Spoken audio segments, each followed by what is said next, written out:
tiẹ̀ wà níbo ló dáa. ẹ̀gbọ́n mi kan ló ń ṣọjọ́ bí Beauty ọmọ Adébísí ló ń ṣọjọ́ bí lẹ́nu. Happy birthday to you my sister. Ìgbọ́dún ọdún kan ni o, wàá ṣọ̀pọ̀lọpọ̀ ọdún láyé o. Continue. Long life and prosperity.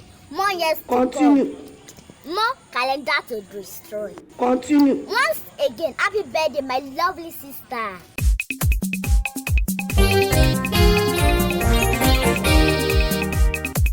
Oyigi yigi Olúwọ̀run àtọ́bàjáyé ẹlẹ́dàá o gbogbo àgbáyé ìbámoríkì ẹ̀ báwo ni ó ṣe dùn. Oyigi yigi Olúwọ̀run àtọ́bàjáyé ẹlẹ́dàá o gbogbo àgbáyé ìbámoríkì ẹ̀ báwo ni ó ṣe dùn.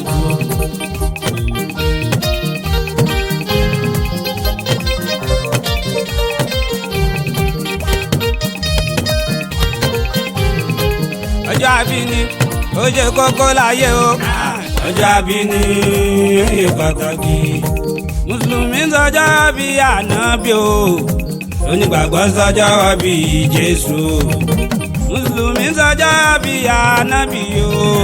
Onígbàgbọ́ sọjọ́ bí Jésù.